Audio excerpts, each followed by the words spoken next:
Wolf. Jack, thank you. Let's get a closer look at just how the deadly attack on the Americans in Libya happened. CNN's Tom Foreman is joining us now. Tom, walk us through what you're learning. The simple truth is, Wolf, as investigators look at this, they're going to study how people, weapons, and a sequence of events came together. Benghazi is a town of about 700,000 people. And last evening, according to various published eyewitness accounts, several hundred began gathering around the U.S. mission there, which is guarded in part by Libyan security forces. This crowd has been widely described as including members of an ultra-conservative Islamist group.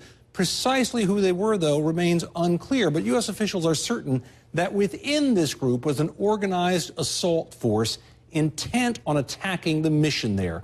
As this mob pressed closer to the building, shots were fired from the crowd, and as U.S. officials describe it, an organized attack with heavy weapons erupted from that crowd. An expert over at globalsecurity.org tells us in all likelihood the rifles being used were AK-47s and Belgian F-2000s there. The country is littered with these from its many years of war. It's also full of rocket-propelled grenades, and witnesses say these too were soon being fired at the building. These have enough punch to knock down doors, maybe some parts of walls. It's worth noting also, however, that ever since Gaddafi's fall, there have been many reports of much more powerful shoulder-launched rockets going missing, rockets which could do much more damage if they were used. We'll yet to find out if that's the case. We'll find out as time goes on. In any event, the Libyan guards were driven back by the assault. Everyone else was too. Other homemade bombs were then lobbed over the perimeter, we're told, and the attackers started charging into the compound.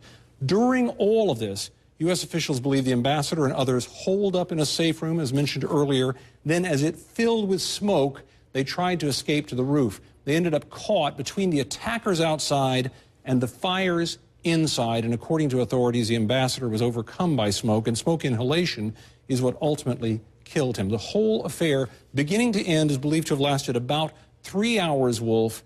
The repercussions, of course, will last much, much longer, but that's the sequence of events and weapons that investigators are going to study very closely to determine if, as suggested by the congressman earlier, this was an organized assault planned ahead of time and executed last evening. That's what Congressman Mike Rogers, the chairman of the House Intelligence Committee, clearly suggested. This was a plot. This was a plan that was in the works for some time and may have had direct al-Qaeda connections. Thanks, Tom, for that. We're going to continue to stay on top of this story. There's other news we're following as well, including some Democrats who have been forced to apologize for a mishap on the big screen at last week's Democratic convention. You're going to see what happened. Stay with us. You're in the Situation Room.